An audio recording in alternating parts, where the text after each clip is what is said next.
I know a lot of you have watched my side leg work video.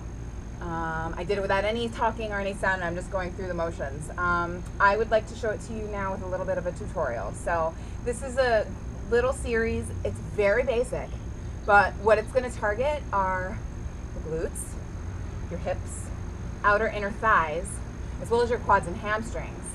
And in addition to that, you get a nice core workout as well.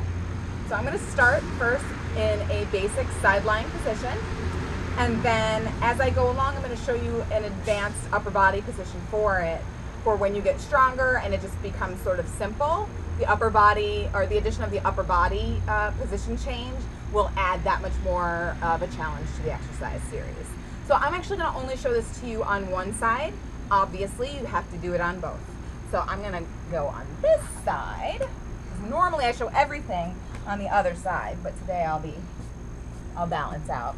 So you have two choices for your beginner upper body position. You can either lie all the way down, or you can prop your head up, whichever is more comfortable for your neck.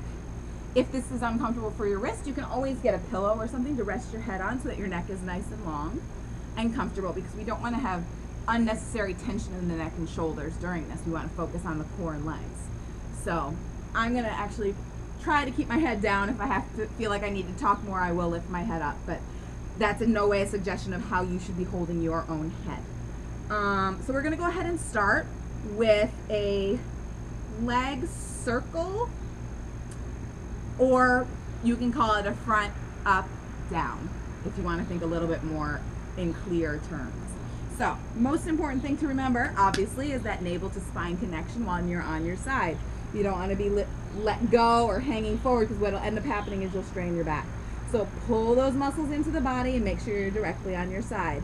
The bottom leg is going to be bent for balance. For more of a challenge, keep that leg straight, but you should still be able to see your foot. We don't want it behind you. Slightly in front is better. Okay, I'm going to go with the bent leg. Your top leg will float above the floor for the beginning. You're going to kick that leg forward. Now, when you do this motion, I want you to imagine that break in the hip, that fold of the hip. What I don't want you doing is bringing that hip forward with you, okay, which is going to limit your range, and you're actually not moving your leg in the hip socket. So I want you to just really think, almost think of sticking your butt out a little bit while that leg comes to the front. Then you're going to lift it to the ceiling, which is going to activate those external thigh muscles, or your adductors, adductors. No, I'm sorry, your abductors. Oh, my mistake. Abductors. Then bring that leg down. We're going to go ahead again to the front. Lift for those abductors, and then down. 3. Good. Now you can do this 10, 15 times as usual. 4, I'm just going to show it 5. And 5. Then we're going to reverse it. Now for the reverse, you're going to go behind yourself. So in order to do that without straining, you're going to counterbalance with your torso. Tilt slightly forward without losing that navel to spine connection. This way you feel it in the back of the body. Your butt is helping. Then the leg is going to rotate. You bring yourself back to your neutral position as the leg goes up, and then back down. I'm going to show you 5 times. Back, squeeze your butt, up, and down. Yes, this one's a lot harder than to the front. Good. On the way down, you're thinking a little bit more about your adductors. Sorry, I misspoke earlier. Down and up, down. Next, I'm going to show you a passe, which is a dance term. You can also call it knee to the ceiling. You're going to bend that knee and bring it towards the ceiling, and then back out. Now notice my knee is going up, so your toes should be pointing up. You don't want to be in some sort of weird leg position here. As rotated as possible. Up and down. That's going to hit the hips, inner thighs, outer thighs. 2. Again, 10 to 15 of these. Navel to spine connection. 3. I'm just going to show 5. 4. And 5. Now we're going to develop it. So it's going to go knee, leg to the ceiling, leg all the way down. Knee, up, down. I'll show 5. 3, 4, and 5. Now we're going to reverse it. So the leg is going to start up. Then you bring the toe down to the knee. and then stretch it out. I'll show 5, 2, 3, 4, and 5. Now we're going to go with a parallel knee bend, floating above the floor again. Knee bend to the front, keep those abs strong. Then you're going to take your toes behind you, counterbalance with the torso again. Squeeze your butt, stretch that leg as straight as you can go. And then bring the knee in and back. Again, I'm showing 5, but I want you to do 10 to 15. 3, 4, not fast, nice and slow to get that squeeze. 1 more. 5. Now you're going to hold that leg there, squeezing your bottom and your tummy, and you're going to pulse your leg up. And I'm going to do this 15. I want you to do 20, 25, 30. Keep it strong here. It's very easy to let your belly go here, but that then goes into your back. I want this to be about your butt. I've lost count, so we're just going to stop there. Now, bring this knee forward and let it rest on the floor, and you're going to get a nice little stretch here in your hip. You're going to take the bottom leg straight out. Stay on your side. Keep that navel to spine connection. Now you're lifting that bottom leg as high as you can. Hold that in the air. That's going to activate those adductors, your inner thighs.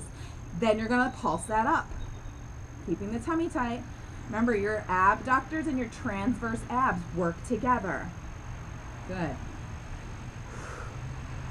Good. Again, I like to do 50 of these. I'm only showing a few now. I like to get that burning because those are very hard to hit. Okay, another way to do this is to take that leg down, rest it for a second. Now take this one behind. Now you're slightly sitting back onto your glutes. That's totally fine. Keep the navel to spine connection. Lift this leg as high as you can. Press into this leg, which activates the butt and hamstring on that side, and then pulse this leg up. Again, I like to do 50 of these. Getting that working really hard. Keep those abs in contact, in connection, sorry. Good. Excellent job. I think that's it for this series. And rest. Now, what I forgot to show you was the upper body variation. So I'm just going to go through that first 2 exercises, the circles. On the elbow, body is strong, as if you were in a side plank position. So you don't want to be with your ribs hanging out. We want the ribs in and connected so you're into those obliques. Leg straight, and you're going to take the leg forward, up, which makes for a very big balance challenge, and you have to work to control the body so you're not going like this. Now to the back.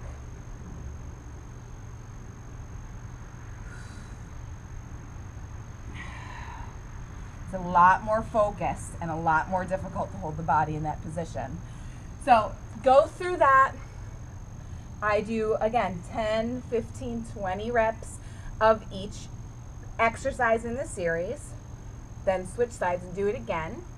If you want to go ahead and try the advanced upper body right away, which I don't recommend. I recommend you get stronger first, but if you want to try it, do 5 sets of each, or 5 reps of each in that position to feel it.